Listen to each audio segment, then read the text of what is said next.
Somnifère, le podcast. Bonsoir à toutes et à tous, nous sommes le lundi 21 février et Somnifère vous raconte ce soir l'histoire d'un bal costumé qui se tient à l'Élysée-Montmartre. Un homme en particulier se distingue par sa manière de danser et de se mouvoir qui semble amuser et interroger les autres invités. Or, quelques minutes plus tard, il s'évanouit sur la piste à la stupéfaction générale. Pour lui porter secours, il faut alors lui retirer son masque. Et juste avant cela, une séance de relaxation pour commencer la semaine en douceur. Si ce podcast vous aide à trouver le sommeil, je vous remercie de prendre quelques secondes pour le soutenir en le notant ou en le commentant sur la plateforme sur laquelle vous l'écoutez. Je vous souhaite une excellente nuit et maintenant place à notre séance de relaxation. La séance de relaxation.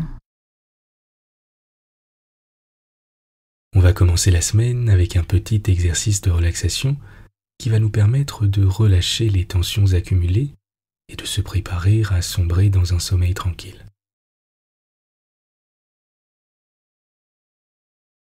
Mettez-vous à l'aise, ajustez votre drap ou votre couverture et quand vous le souhaitez, fermez les yeux.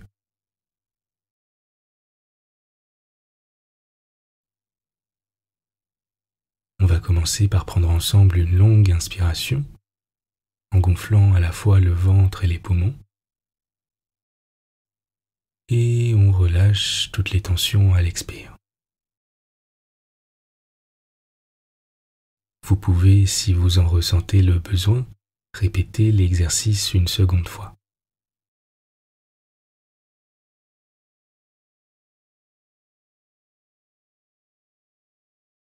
Portez à présent votre attention sur le sommet de votre tête et plus particulièrement sur l'espace au milieu de votre cuir chevelu.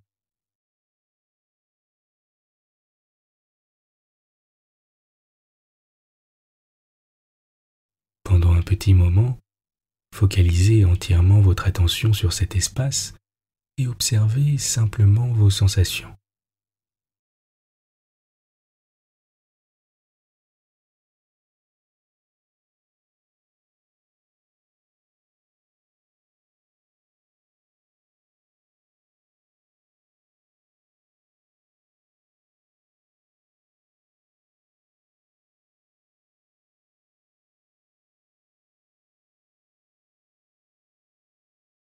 À présent, dessinez mentalement un petit cercle à cet endroit.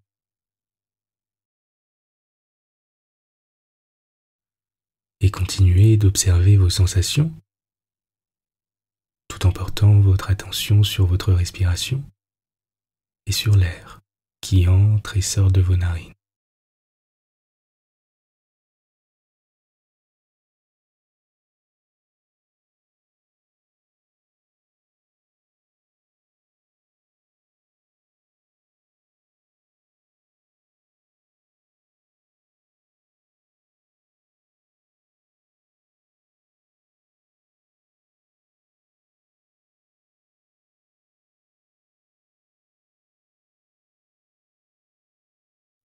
Imaginez à présent un pouce se poser dans votre petit cercle et y exercer de petites pressions,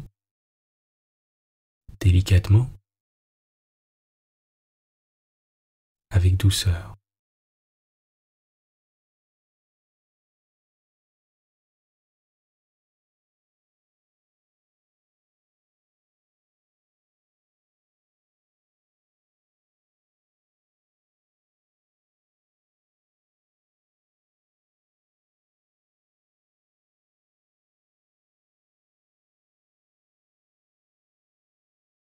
Observez simplement vos sensations en profitant simplement de cet état de calme qui s'installe.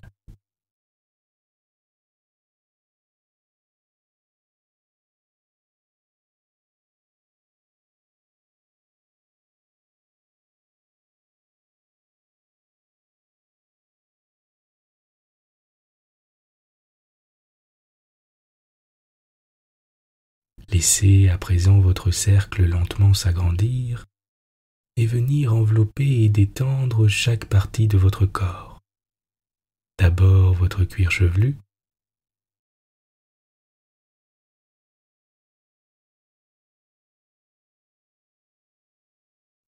puis votre visage,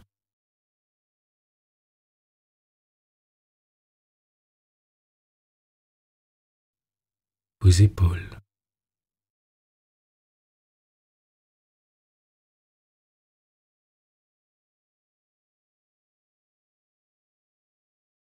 votre poitrine,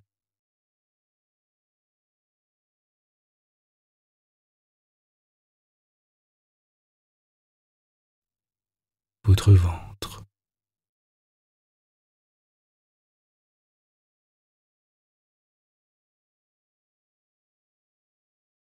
vos hanches,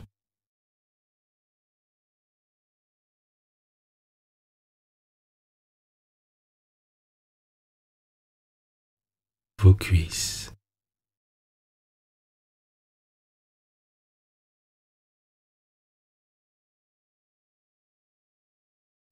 vos mollets,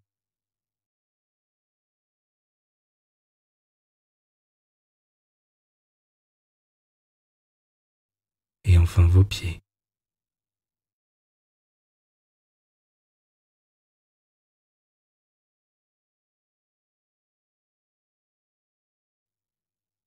Prenez un instant pour simplement apprécier l'état de calme et de sérénité dans lequel vous vous trouvez.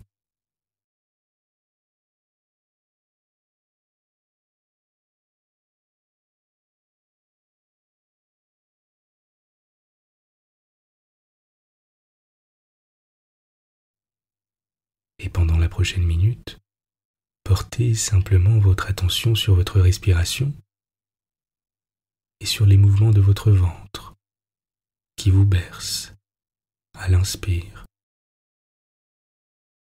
et à l'expire.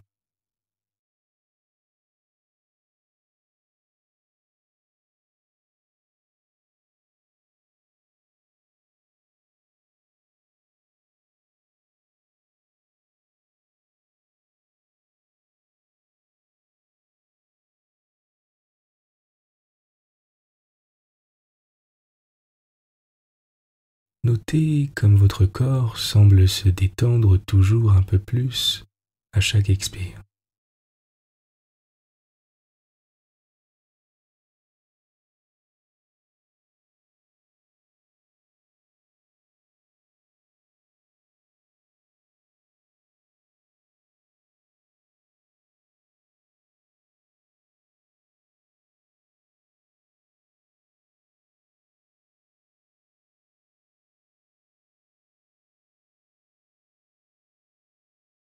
Vous êtes calme et détendu. L'histoire du soir. Au passant, le masque. Il y avait bal costumé à l'Élysée-Montmartre ce soir-là. C'était à l'occasion de la mi-carême, et la foule entrait comme l'eau dans une vanne d'écluse dans le couloir illuminé qui conduit à la salle de danse. Le formidable appel de l'orchestre, éclatant comme un orage de musique, crevait les murs et le toit, se répandait sur le quartier, allait éveiller par les rues et jusqu'au fond des maisons voisines cet irrésistible désir de sauter, d'avoir chaud, de s'amuser, qui sommeille au fond de l'animal humain. Et les habitués du lieu s'en venaient des quatre coins de Paris, gens de toutes les classes, qui aiment le gros plaisir tapageur, un peu crapuleux, frotté de débauche.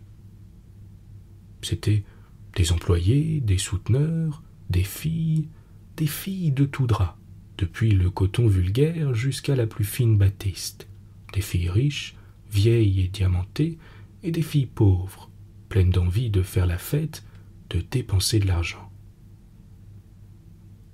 Des habits noirs élégants en quête de chair fraîche, de primeurs déflorées mais savoureuses, rôdaient dans cette foule échauffée, cherchés, semblaient flairer, tandis que les masques paraissaient agités surtout par le désir de s'amuser. Les deux femmes, dont les cuisses semblaient attachées au corps par des ressorts de caoutchouc, faisaient avec leurs jambes des mouvements surprenants. Elles les lançaient en l'air avec tant de vigueur que le membre paraissait s'envoler vers les nuages. Puis soudain, les écartant comme si elles se fussent ouvertes jusqu'à mi-ventre, glissant l'une en avant, l'autre en arrière, elles touchaient le sol de leur centre par un grand écart rapide, répugnant et drôle. Leurs cavaliers bondissaient, tricotaient des pieds, s'agitaient, les bras remués et soulevés comme des moignons d'ailes sans plumes. Et on devinait sous leur masque leur respiration essoufflée. L'un d'eux, qui avait pris place dans le plus réputé des quadrilles pour remplacer une célébrité absente, exécutait des cavaliers seuls bizarres qui soulevaient la joie et l'ironie du public. Il était maigre, vêtu en gommeux, avec un joli masque verni sur le visage, un masque à moustache blonde frisée qui coiffait une perruque à boucles. Il avait l'air d'une figure de cire du musée Grévin, d'une étrange et fantasque caricature du charmant jeune homme des gravures de mode. Et il dansait avec un effort convaincu mais maladroit, avec un emportement comique. Il semblait rouillé, à côté des autres, en essayant d'imiter leur gambade. Il semblait perclus, lourd comme un roquet jouant avec des lévriers. Des bravos moqueurs l'encourageaient. Et lui, ivre d'ardeur, gigotait avec une telle frénésie que soudain, emporté par un élan furieux, il alla donner de la tête dans la muraille du public qui se fendit devant lui pour le laisser passer, puis se referma autour du corps inerte, étendu sur le ventre du danseur inanimé. Des hommes le ramassèrent, l'emportèrent. On criait « Un médecin !» Un monsieur se présenta, jeune, très élégant, en habit noir avec de grosses perles à sa chemise de bal. « Je suis professeur à la faculté », dit-il d'une voix modeste. On le laissa passer, et il rejoignit dans une petite pièce pleine de cartons comme un bureau d'agent d'affaires, le danseur toujours sans connaissance, qu'on allongeait sur des chaises. Le docteur voulut d'abord ôter le masque et reconnut qu'il était attaché d'une façon compliquée, avec une multitude de menus fils de métal qui le liaient adroitement au bord de sa perruque et enfermaient la tête entière dans une ligature solide dont il fallait avoir le secret. Le cou lui-même était emprisonné dans une fausse peau qui continuait le menton, et cette peau de gant, peinte comme de la chair, attenait au col de la chemise. Il fallut couper tout cela avec de forts ciseaux, et quand le médecin eut fait dans ce surprenant assemblage une entaille allant de l'épaule à la tempe, il entr'ouvrit cette carapace et y trouva une vieille figure d'homme usé, pâle, maigre et ridé. Le saisissement fut tel parmi ceux qui avaient apporté ce jeune masque frisé que personne ne rit, que personne ne dit un mot. On regardait couché sur des chaises de paille ce triste visage aux yeux fermés, barbouillé de poils blancs, les uns longs tombant du front sur la face, les autres courts poussés sur les joues et le menton. Et à côté de cette pauvre tête, ce joli masque verni, ce masque frais qui souriait toujours. L'homme revint à lui, après être demeuré longtemps sans connaissance, mais il paraissait encore si faible, si malade, que le médecin redoutait quelques complications dangereuses. « Où demeurez-vous » dit-il. Le vieux danseur parut chercher dans sa mémoire, puis se souvenir, et il dit un nom de rue que personne ne connaissait. Il fallut donc lui demander encore des détails sur le quartier. Il les fournissait avec une peine infinie, avec une lenteur et une indécision qui révélaient le trouble de sa pensée. Le médecin reprit. « Je vais vous reconduire moi-même. » Une curiosité l'avait saisi de savoir qui était cet étrange baladin, de voir où gîtait ce phénomène sauteur. Et un fiacre bientôt les emporta tous deux de l'autre côté des buttes Montmartre. C'était dans une haute maison d'aspect pauvre, où montait un escalier gluant, une de ces maisons toujours inachevées, criblées de fenêtres, debout entre deux terrains vagues, niche crasseuse où habite une foule d'êtres guenilleux et misérables. Le docteur, cramponné à la rampe, tige de bois tournante où la main restait collée, soutint jusqu'au 4e étage le vieil homme étourdi qui reprenait des forces. La porte à laquelle ils avaient frappé s'ouvrit et une femme apparut, vieille aussi, propre, avec un bonnet de nuit bien blanc, encadrant une tête osseuse, aux traits accentués, une de ces grosses têtes bonnes et rudes des femmes d'ouvriers laborieuses et fidèles. Elle s'écria. « Mon Dieu, qu'est-ce qu'il a eu ?» Lorsque la chose eut été dite en 20 paroles, elle se rassura et rassura le médecin lui-même en lui racontant que souvent déjà pareille aventure était arrivée. « Faut le coucher, monsieur, rien d'autre. Il dormira et demain n'y paraîtra plus. » Le docteur reprit.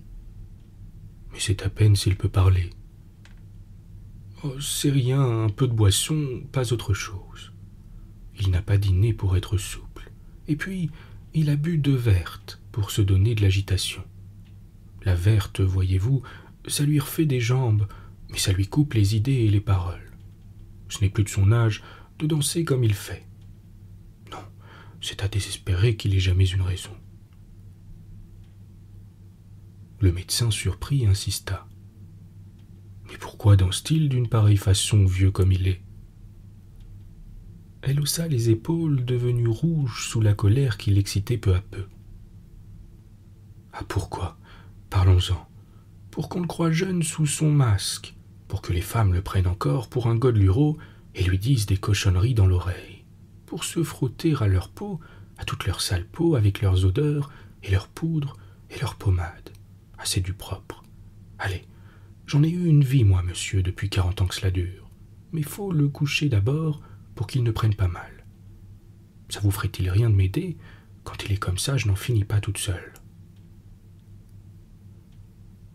Le vieux était assis sur son lit, l'air ivre, ses longs cheveux blancs tombés sur le visage. Sa compagne le regardait avec des yeux attendris et furieux. Elle reprit. « Regardez s'il n'a pas une belle tête pour son âge. Il faut qu'il se déguise en polisson pour qu'on le croie jeune. Si c'est pas une pitié. Vrai qu'il a une belle tête, monsieur. Attendez, je vais vous la montrer avant de le coucher. » Elle alla vers une table qui portait la cuvette, le pot à eau, le savon, le peigne et la brosse.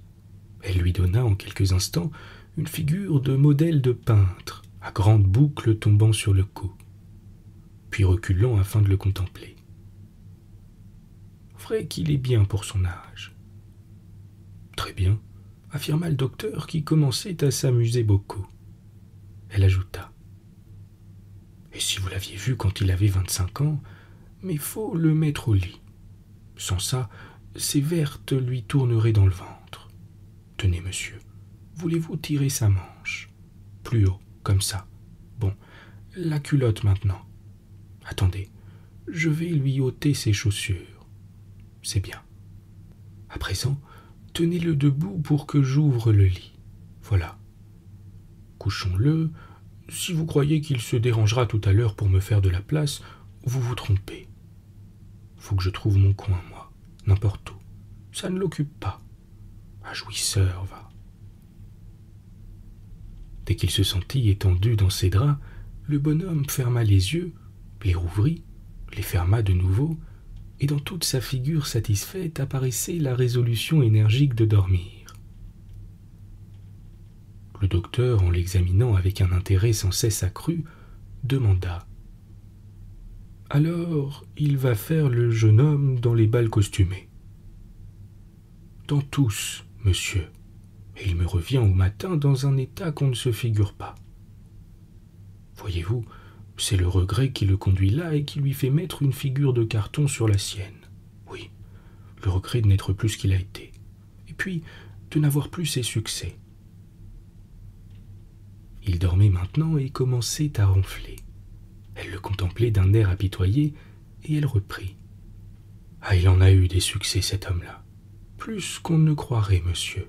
Plus que les plus beaux messieurs du monde, et que tous les ténors, et que tous les généraux. » Vraiment, que faisait-il donc? Oh, ça va vous étonner d'abord, vu que vous ne l'avez pas connu dans son beau temps. Moi, quand je l'ai rencontré, c'était un bal aussi, car il les a toujours fréquentés. J'ai été prise en l'apercevant, mais prise comme un poisson avec une ligne. Il était gentil, monsieur, gentil à faire pleurer quand on le regardait. Brun comme un corbeau et frisé avec des yeux noirs aussi grands que des fenêtres. Ah oui, c'était un joli garçon. Il m'a emmené ce soir-là et je ne l'ai plus quitté, jamais, pas un jour malgré tout. Oh, il m'en a fait voir de dur. Le docteur demanda: « Vous êtes mariée ?» Elle répondit simplement: « Oui, monsieur. Sans ça, il m'aurait lâché comme les autres. J'ai été sa femme et sa bonne. Tout ce qu'il a voulu. Il m'en a fait pleurer. Des larmes que je ne lui montrais pas. Car il me racontait ses aventures à moi, monsieur, sans comprendre quel mal ça me faisait de l'écouter. Mais quel métier faisait-il enfin? C'est vrai, j'ai oublié de vous le dire. Il était premier garçon chez Martel, mais un premier comme on n'en avait jamais vu. Un artiste à 10 francs l'heure en moyenne. Martel? Qui ça, Martel?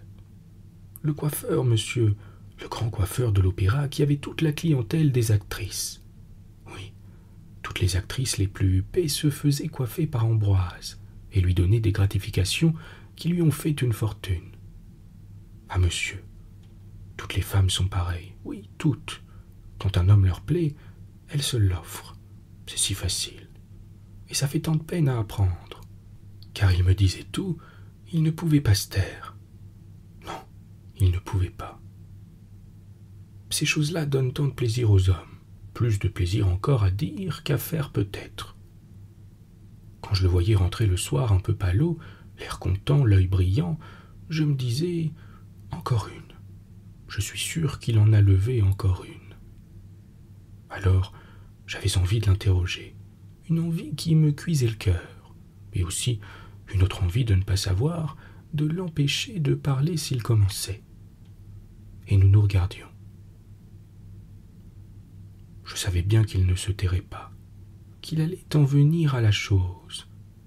Je sentais cela à son air de rire pour me faire comprendre: j'en ai une bonne aujourd'hui, Madeleine. Je faisais semblant de ne pas voir, de ne pas deviner. Et je mettais le couvert, j'apportais la soupe, je m'asseyais en face de lui. Dans ces moments-là, monsieur, c'est comme si on m'avait écrasé mon amitié pour lui dans le corps, avec une pierre. Ça fait mal, et rudement. Mais il ne saisissait pas, lui. Il ne savait pas. Il avait besoin de conter cela à quelqu'un, de se vanter, de montrer combien on l'aimait. Il n'avait que moi à qui le dire, vous comprenez, que moi. Alors, il fallait bien l'écouter et prendre ça comme du poison. Il commençait à manger sa soupe, et puis il disait: « Encore une, Madeleine. » Moi je pensais: ça y est, mon Dieu, quel homme, faut-il que je l'ai rencontré. Alors il partait. Encore une, et puis une chouette. Et c'était une petite du vaudeville ou bien une petite des variétés. Et puis aussi des grandes, les plus connues de ces dames de théâtre. Il me disait leur nom, leur mobilier, et tout, oui tout, monsieur. Des détails à m'arracher le cœur. Et il revenait là-dessus, il recommençait son histoire, d'un bout à l'autre, si content que je faisais semblant de rire pour qu'il ne se fâche pas contre moi. Ce n'était peut-être pas vrai tout ça. Il aimait tant se glorifier qu'il était bien capable d'inventer des choses pareilles. C'était peut-être vrai aussi. Ces soirs-là, il faisait semblant d'être fatigué, de vouloir se coucher après souper. On soupait à 11 heures, monsieur, car il ne rentrait jamais plus tôt, à cause des coiffures de soirée. Quand il avait fini son aventure, il fumait des cigarettes en se promenant dans la chambre, et il était si joli garçon, avec sa moustache et ses cheveux frisés, que je pensais: c'est vrai tout de même ce qu'il raconte. Puisque j'en suis folle, moi, de cet homme-là, pourquoi donc les autres n'en seraient-elles pas aussi toquées? Ah, j'en ai eu des envies de pleurer et de crier et de me sauver et de me jeter par la fenêtre, tout en desservant la table pendant qu'il fumait toujours. Il bâillait en ouvrant la bouche pour me montrer combien il était las, et il disait 2 ou 3 fois avant de se mettre au lit: Dieu, que je dormirai bien cette nuit.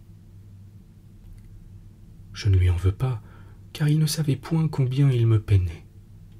Non, il ne pouvait pas le savoir. Il aimait se vanter des femmes comme un paon qui fait la roue. Il en était arrivé à croire que toutes le regardaient et le voulaient. Ça a été dur quand il a vieilli. Ah, monsieur, quand j'ai vu son premier cheveu blanc, j'ai eu un saisissement à perdre le souffle, et puis une joie, une vilaine joie, mais si grande. Je me suis dit, c'est la fin. Il m'a semblé qu'on allait me sortir de prison. Je l'aurais donc pour moi toute seule, quand les autres n'en voudraient plus. C'était un matin dans notre lit. Il dormait encore, et je me penchai sur lui pour le réveiller en l'embrassant, lorsque j'aperçus dans ses boucles, sur la tempe, un petit fil qui brillait comme de l'argent. Quelle surprise! Je n'aurais pas cru cela possible. D'abord, j'ai pensé à l'arracher pour qu'il ne le vît pas. En regardant bien, j'en aperçus un plus haut. Des cheveux blancs. Il allait avoir des cheveux blancs. J'en avais le cœur battant et une moiteur à la peau. Pourtant, j'étais bien contente au fond.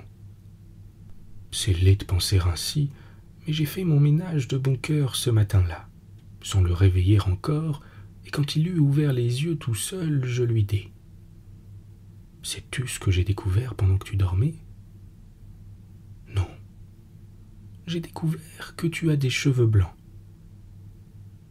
Il eut une secousse de dépit qui le fit asseoir comme si je l'avais chatouillé, et il me dit d'un air méchant: « C'est pas vrai. »« Oui, sur la tempe gauche. Il y en a 4. » Il sauta du lit pour courir à la glace. Il ne les trouvait pas. Alors, je lui montrai le premier, le plus bas, le petit frisé, et je lui disais: « Ce n'est pas étonnant avec la vie que tu mènes. D'ici à 2 ans, tu seras fini. » Eh bien, monsieur, j'avais dit vrai. 2 ans après, on ne l'aurait pas reconnu. Comme ça change vite un homme. Il était encore beau garçon, mais il perdait sa fraîcheur, et les femmes ne le recherchaient plus. Ah, j'en ai mené une dure d'existence, moi, en ce temps-là. Il m'en a fait voir de cruelles. Rien ne lui plaisait, rien de rien. Il a quitté son métier pour la chapellerie, dans quoi il a mangé de l'argent. Et puis, il a voulu être acteur sans y réussir. Et puis, il s'est mis à fréquenter les bals publics. Enfin, il a eu le bon sens de garder un peu de bien dont nous vivons. Ça suffit, mais ça n'est pas lourd. Dire qu'il a eu presque une fortune à un moment. Maintenant, vous voyez ce qu'il fait. C'est comme une frénésie qui le tient. Faut qu'il soit jeune. Faut qu'il danse avec des femmes qui sentent l'odeur et la pommade. Elle regardait émue, prête à pleurer, son vieux mari qui ronflait. Puis s'approchant de lui à pas légers, elle mit un baiser dans ses cheveux. Le médecin s'était levé et se préparait à s'en aller, ne trouvant rien à dire devant ce couple bizarre. Alors, comme il partait, elle demanda: « Voulez-vous tout de même me donner votre adresse? S'il était plus malade, j'irai vous chercher. »